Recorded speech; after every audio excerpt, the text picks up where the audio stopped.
Welcome back to eNCA's Town Hall debate here at the Westville campus of UKZN. We're going to quickly run through these questions, also from civil society. The Treatment Action Campaign first. My name is Mzamo Zondi. First of all, let me say some of the people these political parties are looking for, they are campaigning that they must vote for them, but they are missing somewhere in the health facility. One of the very important things is that in the public health sector, we are witnessing critical human resource shortages, including nurses, doctors, specialists, and community health workers. What will you do as political parties to reduce waiting times in our health facilities? What have you planned or costed any intervention? What will you do to improve retention to care in people initiated into TB and ARV treatment? Unfortunately, I'm going to have to cut you there. I'm sorry. CIGIGA Foundation, quickly. Yes, my name is Umtobi Simiende from the Dusty Road of Umzumbe. My question is, it is an indisputable fact that government alone cannot do everything alone, which is why we always have a need for the fully functioning NGOs. Therefore, what is your plan in relation to strengthening the relationship between your government and the NGOs without victimizing those who are in the forefront, as they are treated sometimes as the opposition, competitors, and wolves, to where they are used as money mobilizing schemes by government and political officials? That's my first question. No, we're going to have to cut you there. I'm sorry. Just quickly from COSATU as well. Thank you very much. My name is Edwin. My question will be directed to the ANC. Maybe Mr. Zikalala. I just want to check. It's not correct that the ANC and its alliance, the movement, are not fighting corruption. In 2017, we declared the... Can we get a question? I'm sorry, sir, we're running out of time. Okay, Section 77, against corruption. ANC is the one that is implemented state capture and corruption. From now on, what is the next move? The next question... No, we're going to have to cut you there, I'm sorry. But here's the thing, though, Shahan, about the State Capture Commission of Inquiry, and something that I raised before, is that if everything was running as it's supposed to have run, would there have been a need for the State Capture Commission of Inquiry? Yeah, and also the other thing that we must remember is that it was a recommendation from the public protector. It was not the idea of the ANC, so let's not forget that. No. Let's start with you, Mr. Zikalala, and I'm sorry, guys, but we've reached the last half hour of the show, so we have to keep it pretty tight. I'm giving you each a minute to respond to an issue. Mr. Zikalala? Firstly, I want to start by saying the issue of corruption, the ANC is the one that established even the current commission that is dealing with the state capture. Come from the ANC, and it's the ANC. The ANC has been in the forefront of dealing with corruption in various areas. Would the ANC have started the commission if it was not a recommendation? That is the first. The second thing, we're tightening even things that lead to corruption. One of the things that we've said is that including procurement must be transparent and must have involvement of independent institutions and sectors. But I think also it's important that I respond to the issue of the civil society. In KwaZulu-Natal, we have what we call KwaZulu-Natal Commission on Moral Regeneration and Social Cohesion, where we are working together with civil society organizations. I will come back to you on corruption because you speak so powerfully about what the ANC has done, yet you had Jacob Zuma in power for almost a decade. Let's go to the DA, and there wasn't a direct question pointed to you, but let's use what the TAC raised about healthcare in this province and in the country. How do you actually make sure that South Africans get improved healthcare? And please don't mention the NHI, because that's not your brainchild. Yeah, thanks. Let me start by saying, in terms of the commission, I want to respond to Zikalala because it was a Remember, public you have a protector. minute, so you Public use it wisely, Public protector was the one recommended the commission. It was Jacob Zuma with the ANC went to court challenging Thuli Madonsela's recommendation for the commission. So he can't say ANC came with that. But coming to the issue of healthcare system, the DA have a plan. We are saying we have to ensure that we have more clinics in all communities across the country. We faced the challenges of oncology in this province. It is the DA who exposed the MEC for health in this province, who was ignorant of the fact people are dying every day out of cancer. So we are saying only DA is prepared to ensure that we've got enough equipment, resources, trained nurses, trained doctors to ensure that we deal with the healthcare system in this province. Mr. Zikalala, I'll come back to you because those are two valid points, right? Those are two valid points about the Human Rights Commission finding that your government failed cancer patients in this province. In fact, they ordered if it was due to negligence that someone died, your government needs to pay those families. We've responded to that issue and we've ensured that we procure and get 8 machines. We've also employed doctors. We've got 4 centers that are treating cancer patients in KwaZulu-Natal. The MEC is responding on monthly basis, giving a feedback to the Human Rights Commission. Since that judgment, there have been coordination and collaboration with the Human Rights Commission, and that matter is being addressed to the satisfaction of the Commission. Your MEC is responding after people died. That's the reality. You're responding after people died due to your failure to provide good health care in terms of cancer in this province. It's not that. Firstly, you must understand that there was a shortage, as it has been raised objectively. And that's what we are saying. But also, right now, that's what we're trying to address to ensure that health facilities are accessible in rural areas, in townships, we'll and leave it right all there. Let's move on to the NFP. You can answer this question, of course.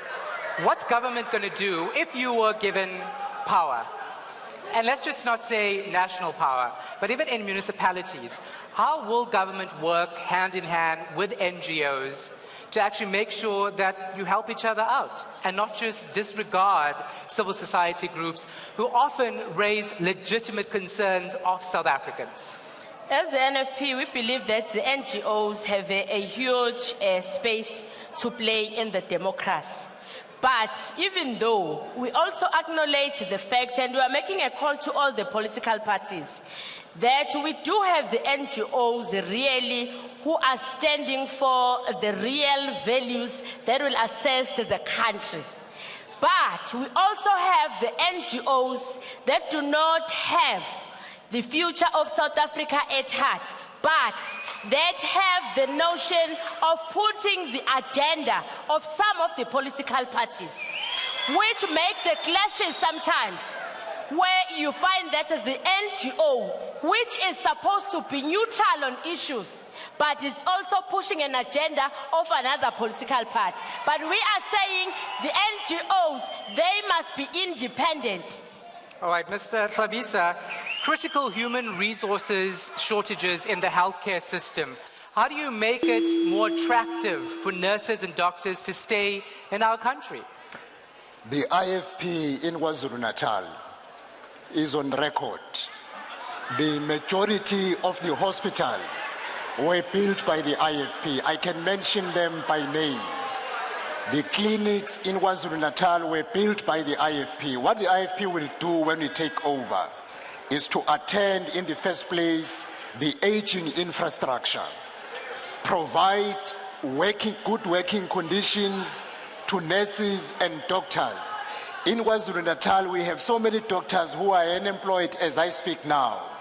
The IFP will focus on specialist doctors for variety of disease which are not being attended now. The IFP will attend the issue of equipment. Many hospitals in KwaZulu-Natal, the scanners are not working under the ANC. The IFP will attend that. And lastly, the IFP under the Local AIDS Council is having a working relationship with all civil society. All right, we have to stop it there, but let me raise this with you.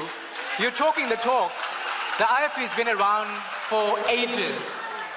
You have municipalities that are failing dismally.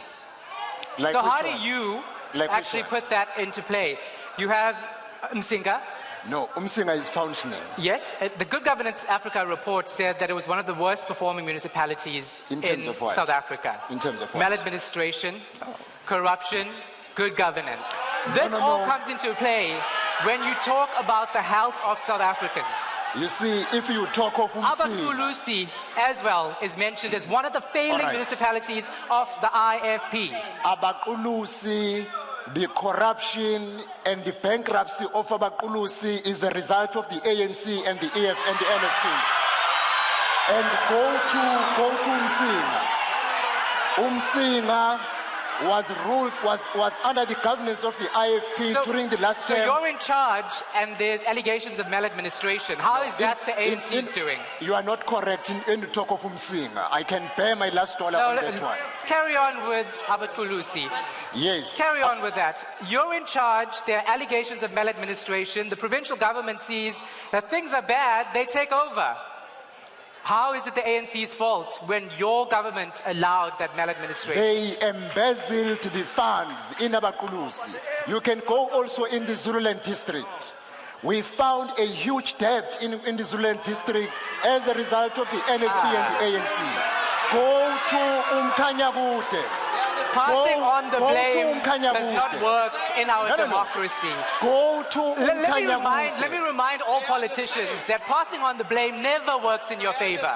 Because South Africans are not stupid when it comes to these things. No, sir. but the facts you are the take facts. over a government, you put things in place to make sure that it functions. All right. Don't blame the past constantly. Can we talk of the governments where the IFP was in charge in the last term? You can't find them in big debt. So why did the IFP lose power in these municipalities? In fact, your support has dwindled about 2% since the dawn of democracy in the national elections. We found the municipalities collapsed by the ANC and the NFP. Go to Mkanyagute. Mkanyagute is bankrupt as we speak. ANC and EF and Mr. NFP. Klavis, let me give the EFF a chance to respond. On the issue of healthcare, the EFF will implement universal healthcare with an emphasis on primary health. We are saying that there must be a policy of one ward, one health facility. We are also saying our clinics should be open 24 hours because people do not get sick during the day and get better in the afternoon, 24 hours. We are going to reopen nursing colleges throughout so that we have properly trained health practitioners that are compensated adequately. Not this nonsense of exploiting health workers, the police and the civil servants. The civil servants in South Africa are the worst paid, hence this attitude. It's about time that once the EFF takes over, every civil servant should be compensated accordingly so that there's a new ethos and a new culture of service. All right, thank you so much. We're going to leave it right there. And Eldrin, before I get back to you, let's remind our panelists about the intelligence of South Africans. So any excuse you have will be caught out. You will be caught out. And I don't have to call it out. The audience knows, and their reaction to what you're saying is good enough to say that they're being insulted. Don't insult our intelligence in this country. Eldrin, back to you. Well, Shahan, just a quick question that Bob Zigalala did not answer is a question around the Moerane Commission. There was a question that came from the Right to Know campaign on when the entire transcript of the commission would be handed over. Can we get a quick answer there? Thanks. If I may be allowed, because I was stopped. All right, go. Let's go. We would like to make sure that if they need the transcripts, they get them. As part of government, I can facilitate that and link them with the Premier's office so that they've got full access to the report and the whole transcript that they need. And that is available. We want to work with all NGOs and civil society organizations. We believe in transparency and we are accountable to the people of South Africa. Okay, thank you so much. Now let's open the floor again. We have questions, especially from students as well. about the state of South Africa, and another big issue is, of course, the issue around crime. You are suppressing me. Thank you. Cousin Bob, may I have your attention, please? I wanted to do this in a manner as a Bangonognale, but there's a student on 22 years, Otoli Tenda, education, Uputiwe, Gendluzula, Umunta Sebenza education, Irgasega, protocol officer, MSc. Lelo Tenda, Lelo, the way 3 years, the better acceptance letter, accepted. Who's the student? I can't name her for safety reasons. Why not? For safety reasons. What are the safety concerns? What are the safety concerns? Oh, through I'm a bodyguard, MSc, set to see. So, I'm a good one. It turned out 3 years, 1.5 million, in fact, the tender, tender, ngaphakathi uthola imithendo provider ama equipment okupheka ekoleni ayi2 umuntu oyi1 or protocol officer ka MEC. Thank you. Thank you so much. Let's move on to another student. Hi, I wanted to speak as a neutral, coming from Sorry guys, we have a long queue of people that want to ask questions. Can we just give them that opportunity to ask the questions? Yeah? Speaking from as a third-year student, a person who's going to be actually voting for the first time this year, I wanted to ask ANC, what do you plan on actually, in terms of the youth, including the youth in your government, in terms of, because we see many ANC Youth League members joining at age 20, 40, they're still in the Youth League. What is the Youth League for? It does not make sense. It doesn't make sense because you might join, you do not see the progression in terms of what are we doing. ANC is full of old people. We cannot relate. We cannot plan for the future without involving young people and say we're planning for you but without including us. That's my point. Thank you very much. The intergenerational mix, that has been a huge debate even within the various political parties. Quickly, sir. Hi, how are you? Thank you for this opportunity. My name is Valerio from UKZN. My question is concerning this party-based democracy that we see right now. What can you do as all these parties? Who can actually support? My question is actually who is in support of an individually led campaign? Because all these people here are very young, and I believe it's actually in support of what he said, that we are so ready that we want to change this country, and we cannot by any means be led by people who are 70 years old, who are shooting themselves, shooting each other, being in conflict with each other, who are promising us a future that they themselves cannot be in. Thank you. Is the current electoral system effective? My question is projected to the ANC. Are you speaking of the rendered quality education throughout South Africa over the past 25 years? But why is it that the implementation of the computer labs and the science labs is in favor of the Gauteng province and leaving behind all the other provinces behind? Why?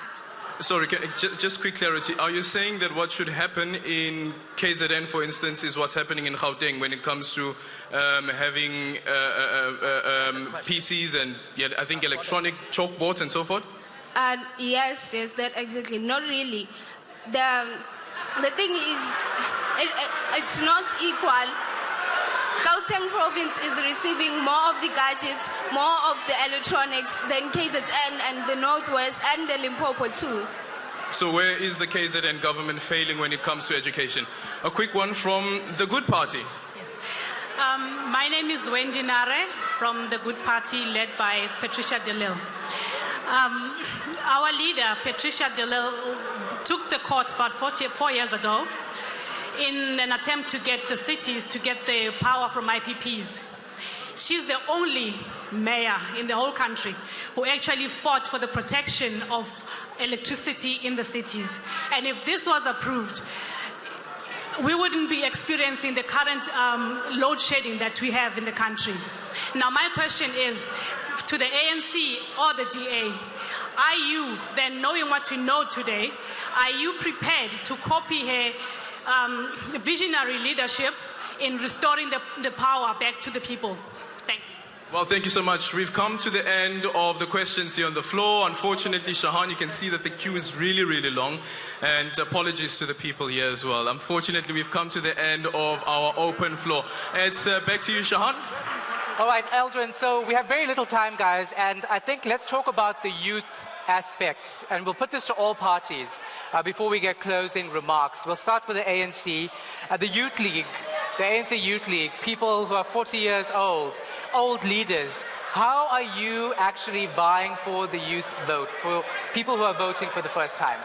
Well, firstly, I think as part of the policy of the ANC, we've taken a decision that in our list, we're going to put a quota and ensure that we've got people who are below 35 years, so that young people are there. They are, right now, there are leaders who are below the age of 35. They are going to legislature and national parliament. So that is the policy. I can mention the chairperson of the Youth League in KwaZulu-Natal. Wait, hold on, let me stop you. The this members is going to be your of closing remarks as well, so just keep that in mind. So there are a number of people already who are going to the legislature who are less than 35 years. And I think that is part of ensuring youth representation. Can I proceed to other questions? Quickly, closing remarks. Well, the first thing that we want to emphasize on the question of distribution of gadget, yes, the problem is that as KwaZulu-Natal, we started with the question of ensuring that we develop and build proper schools in all areas. But the point of ensuring that electronic gadgets are available is what we are doing and rolling out. We're saying to all people of South Africa, the ANC have changed the conditions of South Africa. We are living in a better environment. Let us vote for the ANC. All right, let's stop there. The DA, I'm giving you 30 seconds. 30 seconds, go ahead. Yeah, look, I think the question about electricity grid is a very important question, because she's talking about Patricia Delile. She was a mayor of the DA. She was implementing the DA policy, because we offer view that we need to have an independent producing of electricity. We do believe that municipalities must be allowed to supply electricity. That is why we're saying ESCOM is clouded with corruption.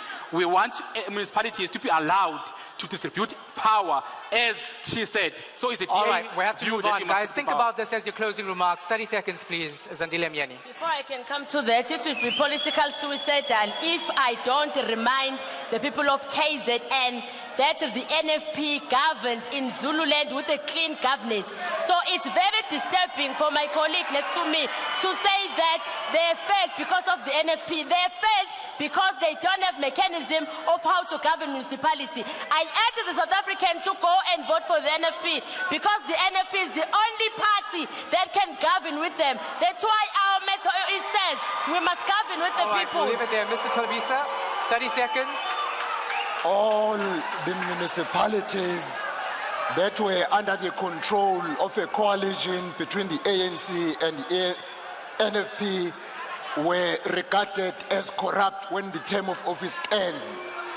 Lastly, the IFP in parliament is the one that made the youngest person to be a member of parliament, Mkhuleko Hlengwa and Lizel van der Merwe. Even now, the national spokesperson of the IFP is a young person, Mkhuleko Hlengwa. The youth brigade is in the forefront. Sorry, sir. Yeah, the ANC has failed this country. The DA has failed the Western Cape. That's why you have a hashtag, remember Khayelitsha, you might add Langa and Nyanga, etc. The IFP has run this province. They've failed dismally. The EFF is the only one that is sending young people to parliament, male and female, and we are even sending the generation of fees must fall. These ones are tired, old, they can't assist in any way. EFF is the party for the future. Vote EFF 8 May for a better tomorrow and a better now. Thanks so much, guys. We have to leave it right there. So You've heard the political promises, political spin, if you want to call it. Those are the tough questions we have for our panelists in KwaZulu-Natal. 2 hours of great debate from South Africans to politicians. The people's power, of course, is most important in our democracy. From me, Shahan Ramkisoon, and the rest of the eNCA team, take care and thanks for watching.